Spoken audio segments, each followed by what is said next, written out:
Ho appena finito di intervistare una signora di 104 anni. È stato un incontro incredibile. E veramente Asha Carmelina e Vanna, sua nipote, mi hanno accolto calorosamente. Abbiamo fatto questa bella chiacchierata, prevalentemente in genovese, nella variante dell'Alta Valpolcevera, che penso che abbia veramente degli spunti da condividere. Ecco, non ho fatto le riprese video perché non mi sembrava il caso e io rispetto quando colgo certe situazioni. Però vi lascio questa intervista e vi posso assicurare che la luce che c'era negli occhi celesti della signora Carmelina mi ha veramente riempito il cuore. E mi chiamo Carmelina Ghiglione, sono nata a Langasco il 1° maggio 1918. A quei tempi non c'era il telefonino. Oh mamma mia, altro che telefonino! E come facevano le persone per comunicare, per trovarsi? Oh, camminavamo, facevamo le corse da una casa all'altra a Langasco, eravamo tutti conoscenti, ci conoscevamo tutti, famiglie grosse, casa, chiesa e scuola anche, ecco. E poi in Tavilla a aiutare me poi a fare i travaggi, ecco. Che travaggi fava, tu puoi? Il contadino Ah, contadino. seminava e che ha sempre da fare qualcosa, perché la che da terra si guadagnava poco, perché non c'era manco d'acqua, che era un puscio, E si pigliava l'acqua, un puscio d'estate, bella fresca, e d'inverno un po' calda, un po' tiepida. E quindi le famiglie erano grandi? Le famiglie, c'erano tanti parenti? Sì, mia mamma, che è indusa mia mamma, In Duse? e poi che è insieme, pa. E ti hai conosciuto i tuoi nonni? Sì, ho conosciuto la nonna di Omira, la mamma di mia mamma, e la nonna di lui. Maringa diceva. Ecco, Maringa. E lei aspettava in scena la carrega e stava lì tutto il giorno. E cosa ti ricordi dei tuoi nonni, delle tue nonne? Bene, non è, si sa che non dicevano guai, perché anche lui è come mio, ecco, che stava lì quasi te e parlava, invece la nonna di Turbi, lì è ben ardia. No, quella nonna lì andava adesso è figlio che veniva una squadra e andava a dare tutti i consigli per l'accordo col marito. Mia stani brava, stani sottomessa, non rispondi, che insomma, era quello l'insegnamento che andava a impartire alle figlie. Lei che è caolese, Sì. che due belli libri, un libro del padre Cassiano, quello dell'Angasco, quello ha scritto un po' di storia dell'Angasco. E Mario Sindico l'ha conosciuto, quello un sindaco di Campomo, anche lei quello che ha fatto tante cose, l'ha messo l'acquedotto che non aveva d'acqua, lei è quello che faceva tutto, perché lei è sindaco e postino. E a Genova, Carmelina, ci andavi spesso a Genova? Ebbene, quando io fossi grande, sì, perché poi andavamo dai padrini in tempo di guerra, che le doveva parecchio, tutti i mesi che portavamo una bella borsata di roba. E secondo te è importante parlare il genovese, saperlo? E noi altri lo parlavamo, però in scuola da tutte le parti bisognava parlare italiano.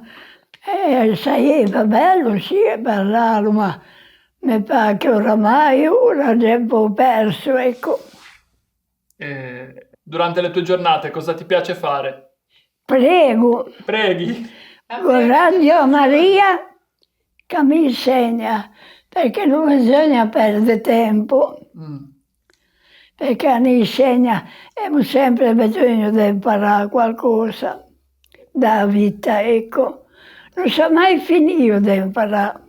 Poi domani mando il volontario, prego per lui che mi ha pigliato qui, che devo ringraziare.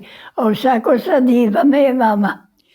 Che ringrazio il Signore con 7 mucche. Mia mamma aveva una mano tanto lesta che l'aiutava me poi a fare tutto. E quindi è importante pregare? Ma mi penso di sì, perché siamo importante mangiare per il corpo. E anche l'anima, no? Siamo nel paradiso, vediamo che se guadagniamo, ecco. Che se guadagniamo. La Bibbia e il Vangelo, che è proprio tutto che noi abbiamo altro che da imparare a fare qualcosa. Ma prima hai parlato del cibo per lo spirito, quindi la preghiera, e anche il cibo per il corpo. Beh, a te piace mangiare? C'è qualche piatto che ti piace mangiare particolarmente? Che dico a te che mi fa bene da mangiare e a me ne fa sempre bene, che dico che è sempre buono. Quello da domenica cosa è che te cao? A domenica, che poi se crediamo che c'è un lustro eccessivo, a domenica mangio la via. Però ne mangio 5 o 6, ecco. Così che primo, secondo, terzo, sai un po' di roba fare, Sì. Ma quando è che sono? Ti mangi 2 ravie, che è tutto, un po' di dolce e un po' di frutta. Che sono stati di tempi che da mangiare ne ha poco? Basta se viene a terra ne dà tutto, Anche quella lì ho un linguaggio che la abbandona, perché è quella che ne dà tutto. E basta che non mangi di questo servo qui, di questo frutto, e tutto l'altro puoi mangiarlo. E se che hai messo quello. Io per capire il serpente, ma a pa fino alla fuoco, non con pali. Sì. A pa fino alla fuoco. Ma secondo te perché ci sono ancora delle guerre nel mondo? Perché le persone non hanno ancora capito che porta solo distruzione la guerra? Perché l'invidia, l'orgoglio, ce l'hanno. E ci arrivano come a Russia. Vorrei capire tutto, ma scherziamo. O si fermasse quel Putin, perché Ma speriamo, ma meno.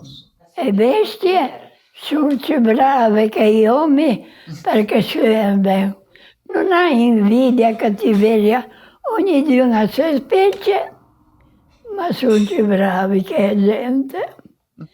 E mi cose ne ho visto tante. Se voleva scrivere in libro. Che ne sapeva fino a vita a scrivere, ma se non siamo qui, ma fa quello lì.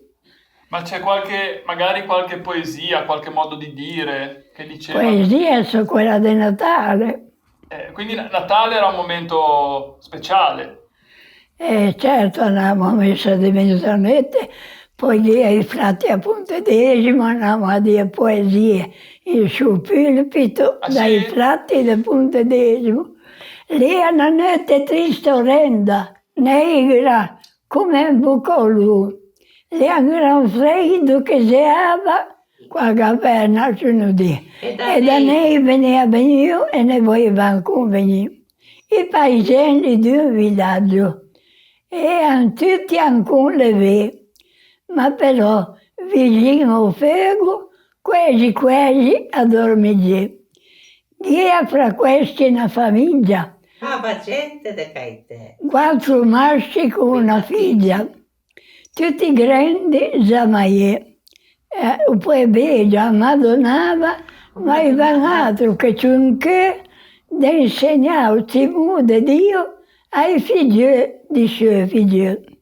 Mentre stavano i veglietti ragionando fra di loro, è comparso un garzonetto, con le gira come usù. E che dice, là a Betlemme le nasciò da Madonna un Redentore. E ho le lante la grotta con 3 mezzo. Dito questo, le sparì. E ho paesano, un'amica ha perso tempo, diciamo, il suo figlio nato e i suoi figli là lasciò.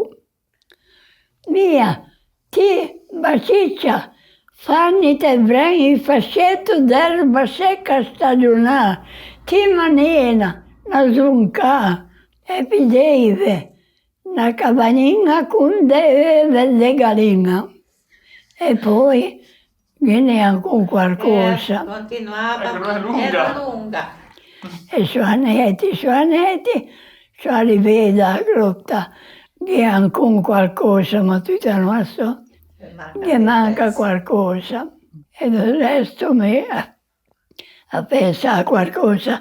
La nostra vita è stata molto semplice, ma ci contenti e ci viene che ora perché palanche poche, ma necessario non è mai mancato, perché poi quando veniva i poveri che venivano a 6 a 20, che davano sempre qualcosa.